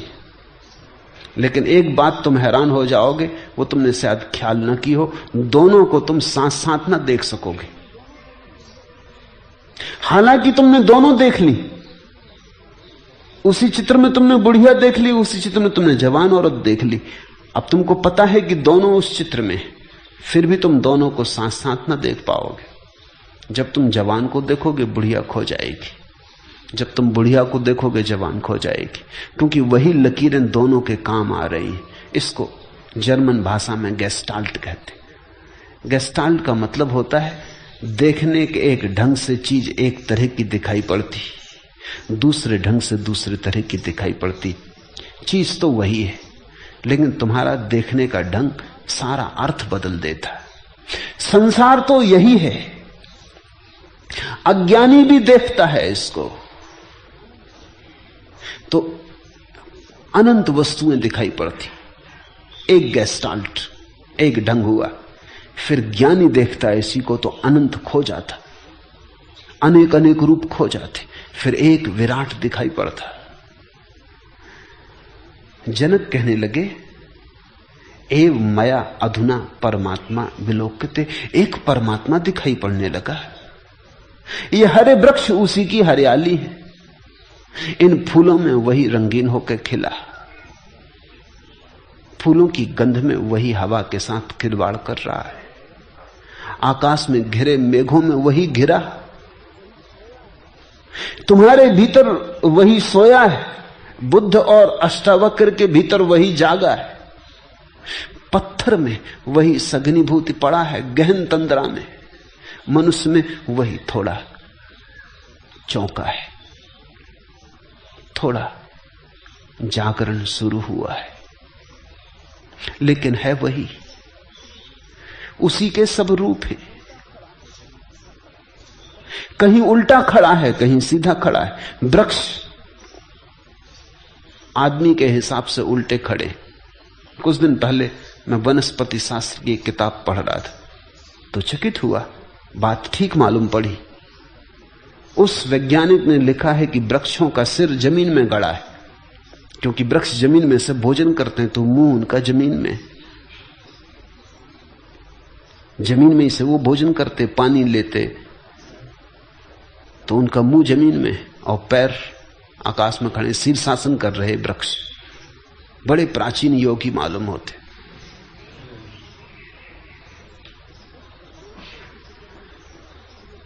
उस वैज्ञानिक ने सिद्ध करने की कोशिश की है कि धीरे धीरे हम पूरे मनुष्य के विकास को इसी आधार पर समझ सकते हैं।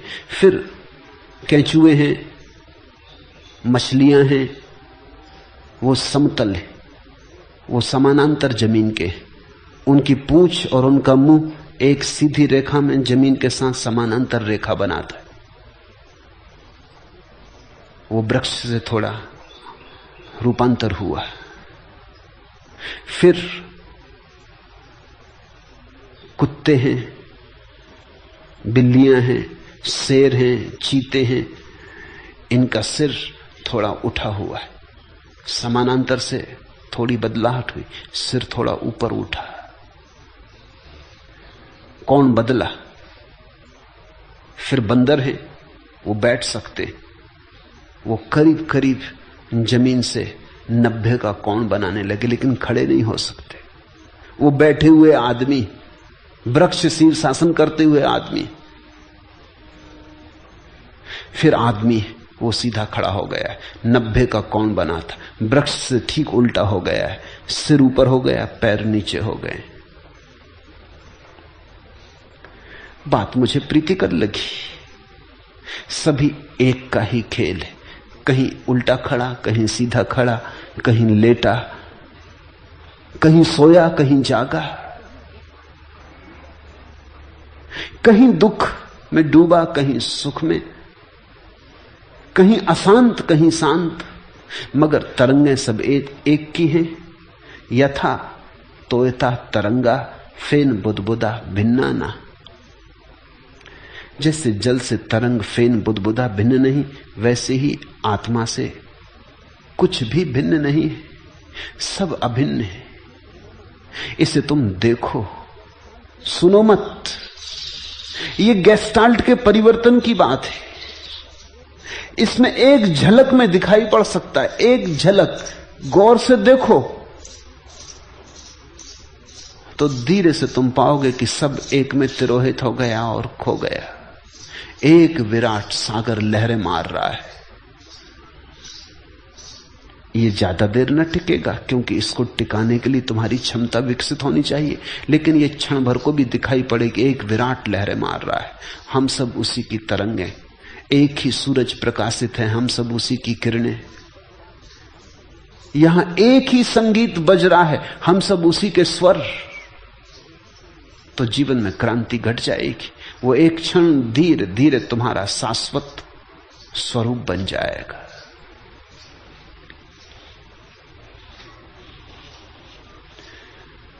इसे तुम चाहो तो पकड़ लो, चाहो तो चूक जाओ। जनक ने पकड़ लिया।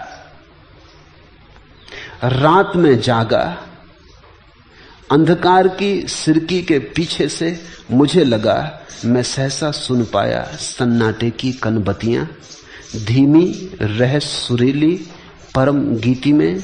और गीत वह मुझसे बोला दुन निवार, अरे तुम अभी तक नहीं जागे। और यह मुक्त स्रोत सा सभी और बह चला उजाला, अरे अभागे कितनी बार भरा, अनदेखे छलक छलक बह गया तुम्हारा प्याला। तुम पहली दफे नहीं सुन रहे हो इन वचनों को, बहुत बार सुन चुके हो। तुम अति प्राचीन हो सकता है अष्टावक्र से भी तुमने सुना हो। तुम में से कुछ ने तो निश्चित सुना होगा, कुछ ने बुद्ध से सुना हो, कुछ ने कृष्ण से, कुछ ने क्राइस्ट से, कुछ ने मोहम्मद से, किसी ने लाओत्सु से, जरथुस्त्र से। पृथ्वी पर इतने अनंत पुरुष हुए हैं, उन सब को तुम पार करके आते गए हो। इतने दिए जले हैं, असंभव है कि किसी दिए की रोशनी तुम्हारी आंखों में ना पड़ी हो। तुम्हारा प्याला बहुत बार भरा गया है, अरे अभागे कितनी बार भरा, अनदेखे छलक छलक बह गया तुम्हारा प्यारा। तुम्हारा प्याला भर भी दिया जाता है तो भी खाली रह जाता, तुम उसे संभाल नहीं पाते। और गीत वह मुझसे बोला दुर्निवार, अरे तुम अभी तक नहीं जागे। और यह मुक्त स्रोत सा सभी और बह चला उजाला, सुबह होने लगी। और बहुत बार सुबह हुई है और बहुत बार सूरज निकला, पर तुम हो कि अपने अंधेरे को पकड़े बैठे हो। ये अभागापन तुम छोड़ोगे तो छूटेगा।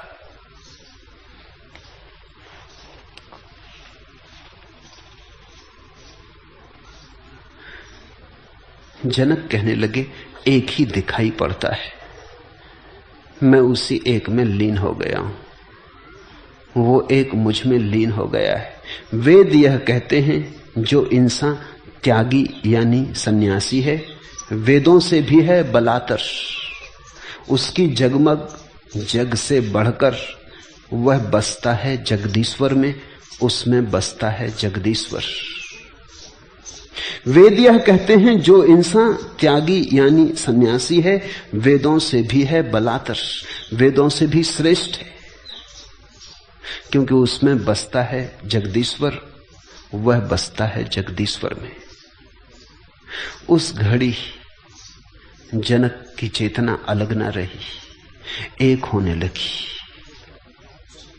चौंक गए हैं स्वयं। जैसे विचार करने से वस्त्र तंत्र मात्र ही होता है, वैसे ही विचार करने से यह संसार आत्मसत्ता मात्र ही है।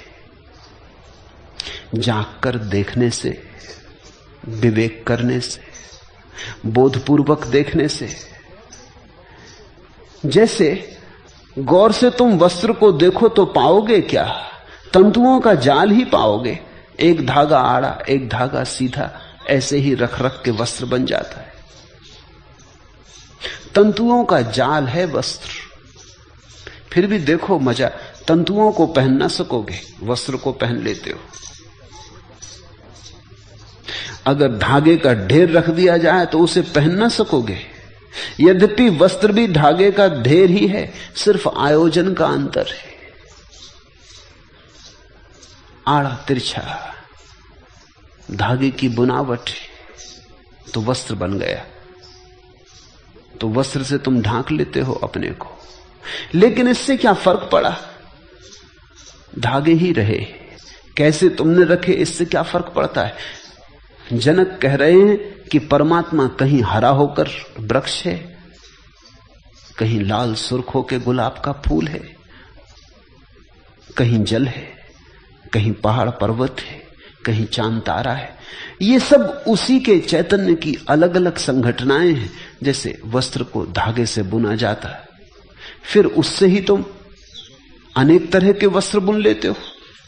गर्मी में पहनने के लिए झीले पतले, सर्दी में पहनने के लिए मोटे। फिर उससे ही तुम सुंदर असुंदर, गरीब के अमीर के सब तरह के वस्त्र बुन लेते हो। उससे ही तुम हजार हजार रूप के निर्माण कर लेते हो। वैज्ञानिक कहते हैं कि सारा अस्तित्व एक ही ऊर्जा से बना है। उनका नाम है ऊर्जा के लिए विद्युत। नाम से क्या फर्क पड़ता है, लेकिन एक बात से वैज्ञानिक राजी हैं कि सारा अस्तित्व एक ही चीज से बना है। उसी एक चीज के अलग अलग ढांचे, जैसे सोने के बहुत से आभूषण सभी सोने के बने हैं, गला दो तो सोना बचे। आकार बड़े भिन्न, लेकिन आकार जिस पे खड़ा है वो अभिन्न। यद्वत पटा तंतु मात्रा, जैसे वस्त्र केवल तंतु मात्र है। इदम विश्वम आत्मन तन मात्रम, ऐसा ही ये सारा अस्तित्व भी आत्मा रूपी तत्व से बुना गया है।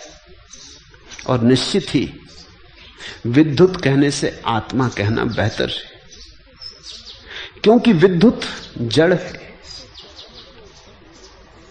और विद्युत से चैतन्य के उत्पन्न होने की कोई संभावना नहीं है। और अगर विद्युत से चैतन्य होने की संभावना है तो फिर विद्युत को विद्युत कहना व्यर्थ है, क्योंकि जो पैदा हो सकता है वो छिपा होना चाहिए। चैतन्य दिखाई पड़ रहा है, चैतन्य प्रकट हुआ है, तो जो प्रकट हुआ है वो मूल में भी होना ही चाहिए, अन्यथा प्रकट कैसे होगा। तुमने आम का बीज बोया, आम का वृक्ष प्रकट हुआ, उसमें आम लग गए। तुमने नीम का बीज बोया, नीम प्रकट हुई, उसमें निमोलियां लग गई। जो बीज में है वही प्रकट होता है, वही लगता है। इतनी चैतन्य दिखाई पड़ती दुनिया में, इतनी चेतना दिखाई पड़ती, विभिन्न चेतना के रूप दिखाई पड़ते हैं। तो जो मूल संघट है इस अस्तित्व का, उसमें चैतन्य छुपा होना चाहिए। इसलिए विद्युत कहना उचित नहीं, आत्मा कहना ज्यादा उचित है। आत्म विद्युत कहो।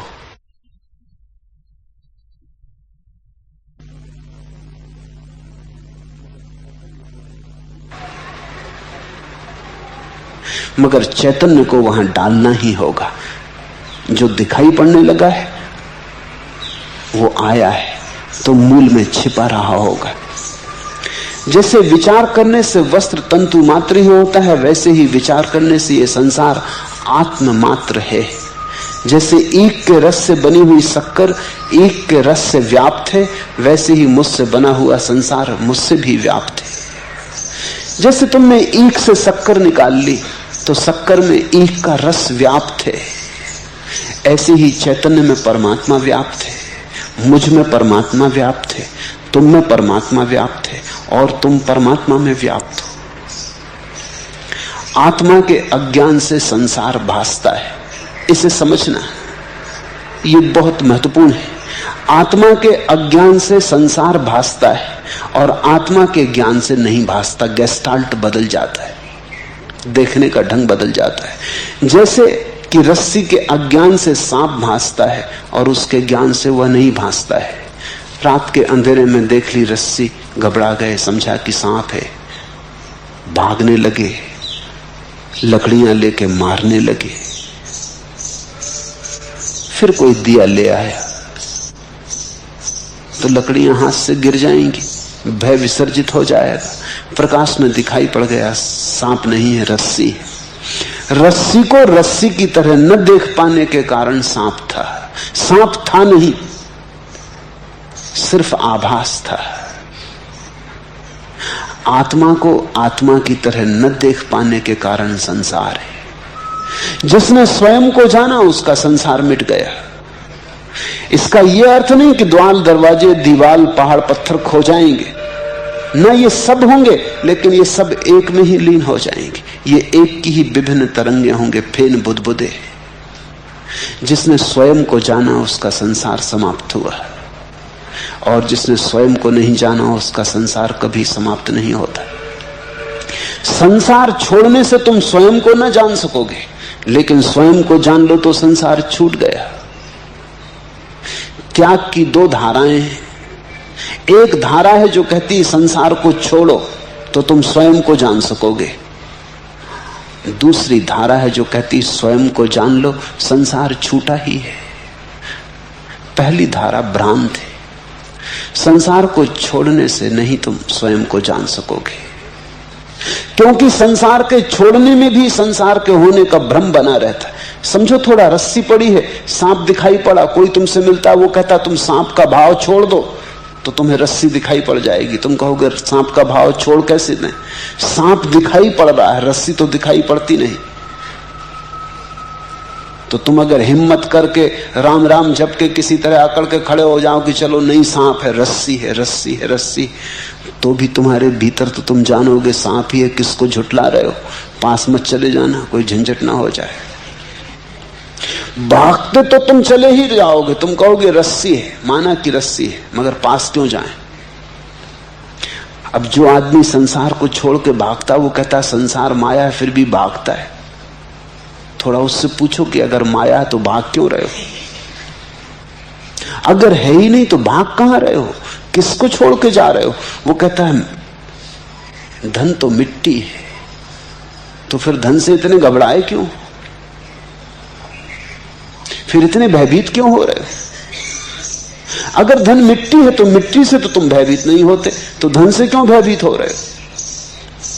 मिट्टी अगर दिखाई ही पड़ गई तो बात ठीक है, धन पड़ा रहे तो ठीक, न पड़ा रहे तो ठीक। कभी मिट्टी की जरूरत होती तो आदमी मिट्टी का भी उपयोग करता है, धन की जरूरत हुई धन का उपयोग कर लेता है। लेकिन अब ये सब स्वप्नवत है, खेल जैसा है। दूसरी धारा ज्यादा गहरी और सत्य के करीब है कि तुम दिया जलाओ और रस्सी को रस्सी की भांति देख लो तो संसार गया, सांप गया। आत्मा के अज्ञान से संसार भासता है और आत्मा के ज्ञान से नहीं भासता है। आत्मा को देख लो, संसार नहीं दिखाई पड़ता, संसार को देखो, आत्मा नहीं दिखाई पड़ती। दो में से एक ही दिखाई पड़ता है, दोनों साथ साथ दिखाई नहीं पड़ते। अगर तुम्हें संसार दिखाई पड़ रहा है तो आत्मा दिखाई नहीं पड़ेगी। आत्मा दिखाई पड़ने लगे, संसार दिखाई नहीं पड़ेगा। इन दोनों को साथ साथ देखने का कोई भी उपाय नहीं है। ये तो ऐसे ही है कि जैसे तुम कमरे में बैठे हो, अंधेरा अंधेरा दिखाई पड़ रहा है, फिर तुम रोशनी ले आओ कि जरा अंधेरे को गौर से देखें, रोशनी में देखें तो और साफ दिखाई पड़ेगा, फिर कुछ भी दिखाई ना पड़ेगा। रोशनी ले आए तो अंधेरा दिखाई ही ना पड़ेगा। अगर अंधेरा देखना हो तो रोशनी भूल के मत लाना, अगर अंधेरा न देखना हो तो रोशनी लाना, क्योंकि अंधेरा और रोशनी साथ साथ दिखाई नहीं पड़ सकते। क्यों नहीं दिखाई पड़ते साथ साथ? क्योंकि अंधेरा रोशनी का अभाव है। जब रोशनी का अभाव हो जाता तो अभाव साथ साथ कैसे होगा? संसार आत्मज्ञान का अभाव है। जब आत्मज्ञान का उदय होगा तो संसार गया।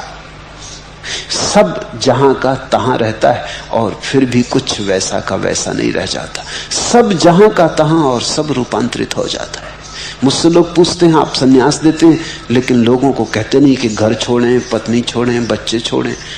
मैं कहता हूं, मैं उनको ये नहीं कहता कि छोड़ें, मैं उनको इतना ही कहता हूं आत्मवत हो, आत्मवान हो, ताकि दिखाई पड़ने लगे कि जो है वो है, जो है उसे छोड़ा नहीं जा सकता, जो नहीं है उसे छोड़ने की कोई जरूरत नहीं।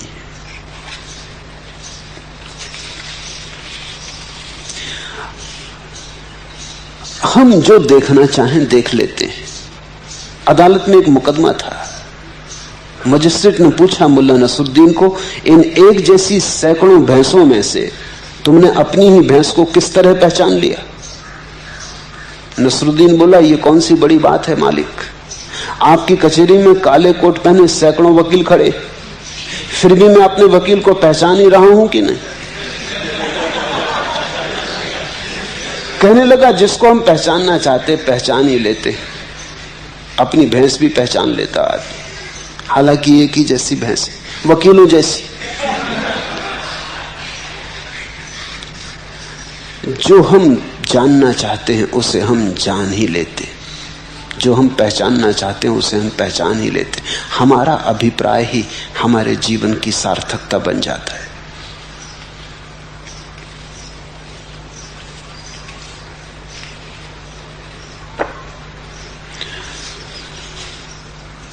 इस संसार से जागना हो तो संसार से जूझना मत।